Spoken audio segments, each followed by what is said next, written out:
In this video we are going to see how to plot a line using a stereo net. I have already drawn the circle and I have already fixed the tracing sheet in the stereo net.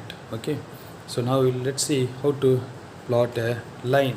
So before going to start the plotting the stereo net, we should know what is a line. The line is a two-dimensional object in space. This is a line. Is a two-dimensional representation in the space. It is not a surface. So line is not a surface. As we have a two-dimensional object, we have a direction, or we can say the orientation, and we have a plunge for a line. So normally the line will be represented with a plunge and a trend or bearing. So it will be always represented 20. So this value, 3-digit value, represent bearing, and this 2-digit value represent the plunge. There is another type of representation with the quadrantal bearing like this. So the line is just like strike and dip, but there is a difference between the line and the strike dip. It is similar to strike and dip, but a plunge or dip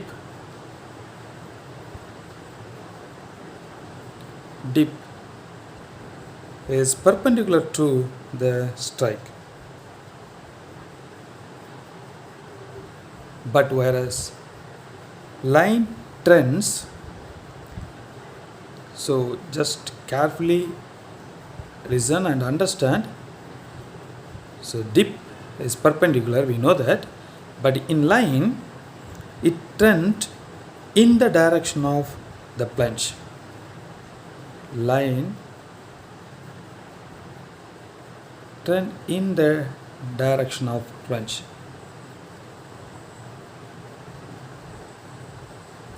This is the difference between a strike, dip and a line. Strike is a horizontal line with zero plunge. So the trend means the direction. We are saying that direction. Okay, this is what the basic information about the line. So now when you plot this line in a stereo net, it will plotted as a point. So in the globe, when the line strike in the outer surface, you will get a point. In the stereo net, the line will be represented with a point. So now let's see how to plot it. For this value, we will try to plot the line in the stereo net. So place your stereo net and place the tracing sheet and draw the outer circle, north, south, east and west. So in the problem we are given that plunge is 20 and the trend is 40. This is north, that is 0 or 360 degree. This one is east, that is 90 and the south we have 180 degree and west we have 270 degree. Now here we have 40 degree. That means from here you have to start calculating 10, 20, 30 and 40. 0, 4, 0. I'm just okay. So first try to place the bearing or the trend. Now then you rotate this. So actually you have to rotate this one. So I'm, for my easy purpose, I'm rotating this and coincide with east, and you have to coincide here. Okay, then the plunge is given 20. So from the outer circle, measure this horizontal line. Okay, it will be exactly in the horizontal. So 10, 20. Bring it back. This is your point. Okay, if you are given A is the point, so you mention it here. So this is a point.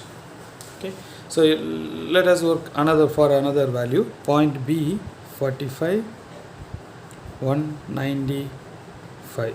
North, you coincide north. So now 195 is the value. So 180 is here. So 190, 92, 94, 95. Coincide this with west. Eastern direction you coincide with east, western direction you coincide with west. Okay, and 45, 10, 20, 30, 40, 45. That is a B point.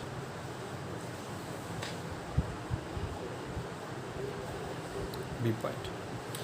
How to cross check it? Just see which quadrant it is falling. North, the first value is 40 and 20. That means northeast quadrant. So you just check it, northeast quadrant. Okay. And the second one is 195. That is the point falls in the southwest quadrant. So when the angle is increased, it will move closer to here. When it is reduced, it will be closer to the greater circle, right? This is how plot a line in a stereo net.